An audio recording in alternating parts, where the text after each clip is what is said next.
কলকাতায় ইডি আধিকারিকদের সাথে মুখ্যমন্ত্রী যে আচরণ করেছেন সেটা সংবিধান বহির্ভূত। কোনো রাজ্যের মুখ্যমন্ত্রী এমনটা করেনি। তারপরে আজ প্ল্যান করে গোটা তৃণমূল কংগ্রেসের সাংসদদের কোর্ট রুমের ভিতরে ঢুকিয়ে দিয়েছেন। গোটা ঘটনায় তৃণমূল কংগ্রেস প্ল্যান করে সংগঠিতভাবে করেছে। কোচবিহারের দলীয় কর্মী সভায় এসে এমনটাই বললেন বিজেপির রাজ্য সভাপতি শ্রমিক ভট্টাচার্য। শুক্রবার কোচবিহার 2 ব্লকের উত্তর বিধানসভা কেন্দ্রের ছাগলবের এলাকায় বিজেপির এই সভা ছিল। এদিন জোড়াপদ্ম নেতার সভাকে ঘিরে কর্মী সমর্থকদের উপস্থিতি ছিল চোখে পড়ার মতো। বিজেপির নেতাদের সভা শুরুর আগে এলাকায় তৃণমূলের পক্ষ থেকে অবস্থান বিক্ষোভ কর্মসূচির আয়োজন করা হয়।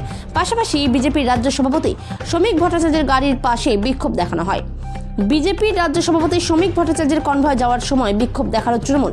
এদিন বেলা 2:30 নাগাদ ঘটনাটি ঘটে কোচবিহারের উত্তর বিধানসভার ছাগলবের চৌপথিতে। এদিন ছাগলবেড়ে বিজেপির সভায় যোগ দিতে যাচ্ছিলেন শ্রমিক। অভিযোগ, ওই সভা আটকাতে 4 জায়গায় তৃণমূল অবরোধ করে রাখে বলে অভিযোগ। যদিও পুলিশের তৎপরতায় কোনো গন্ডগোলের ঘটনা ঘটেনি। তৃণমূলের দাবি, দিন কয়েক আগে নিশীথ প্রামাণিক কোচবিহারের সুটকাবাড়িকে বাংলাদেশের সঙ্গে তুলনা করে তার প্রতিবাদেই তাদের অবস্থান বিক্ষোভ হয়েছে। কোচবিহার থেকে সুমন মণ্ডলের রিপোর্ট, বিগ নিউজ বাংলা। জগন্নাথের মাধ্যমে শুভেন্দু আর শুভেন্দুর মাধ্যমে টাকা দেয় অমিত শাহের কাছে, কয়লা পাচারের টাকা দেয়। আমার কাছে পেন ড্রাইভ আছে, আমি সব অনেকদিন ধরে গল্প শুনছি, ফাঁস করুন না। যখন এই কয়লা কেলেঙ্কারি হয়েছিল তখন জগন্নাথ চ্যাটার্জি সাংবাদিক ছিলেন। তিনি তখন লালার ডায়েরিকে নিয়ে কাগজে লিখতেন। তোমার কাছে এরকম যদি থাকে ফাঁস করুন। পশ্চিমবঙ্গের মানুষ জানেন প্রকৃত দুর্নীতিগ্রস্ত কারা। আজকে দিল্লিতে স্বরাষ্ট্র মন্ত্রকের সামনে ধর্নায় বসেছিল তৃণমূলের এমপিরা, পুলিশ তাদের তুলে দিয়েছে। বেআইনিভাবে কোনো জায়গায় অবস্থান করলে পুলিশ তুলে দেবে, এটা অত্যন্ত স্বাভাবিক ছিল। কালকে মুখ্যমন্ত্রী যে নজিরবিহীন ঘটনা ঘটিয়েছেন এবং আজকে যা কোর্ট রুমের মধ্যে হলো কলকাতায়, কিন্তু সারা পশ্চিমবঙ্গের দিকে তাকিয়ে ভারতবর্ষের মানুষ হাসছে। একটা লাফিং স্টক বানিয়ে দিয়েছে গোটা পশ্চিমবঙ্গ। সংবিধানের শপথ নেওয়া একজন প্রশাসনিক প্রধান, তিনি সরকারি কাজকর্মের প্রকাশ্যে বাধা দিচ্ছেন, তিনি ফাইল ছিনতাই করছেন। এটা হতে পারে কোনো জায়গায়? এটা সমাজ প্রত্যাশা করে? এত বড় দুর্ভাগ্যজনক ঘটনা এবং এত বড় শিষ্টাচার বহির্ভূত ঘটনা, অনৈতিক বেআইনি ঘটনা, এটা এক ধরনের অপরাধ। মুখ্যমন্ত্রীর বিরুদ্ধে কেন মামলা হবে? মুখ্যমন্ত্রী বলছেন যে বিজেপি ভুলে গেছে আইপ্যাক, তাদেরও আজকে জনসন্তুলন বদলে যাচ্ছে।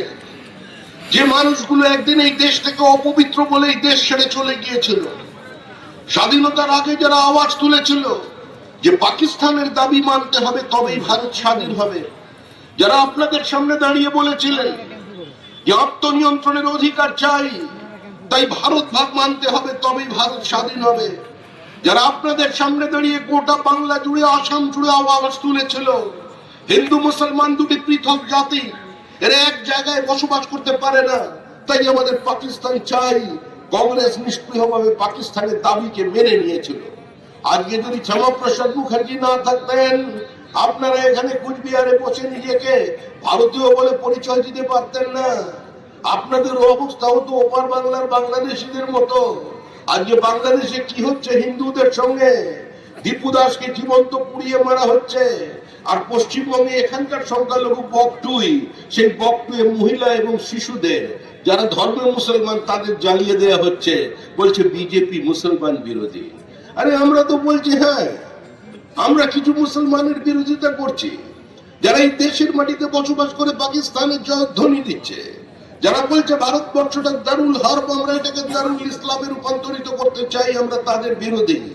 যারা পাকিস্তানের খেলায় জিতলে বাজি ফাটাচ্ছে, আমাদের কর্মীরা তাদের বিরোধিতা করছে। যারা ভারতবর্ষের মাটিতে দাঁড়িয়ে বলছে ভারত তেরি টুকরে হোঙ্গে ইনশাআল্লাহ ইনশাআল্লাহ, আমরা তাদের বিরোধিতা করছি। আরে আমরা নজরুলের বিরোধী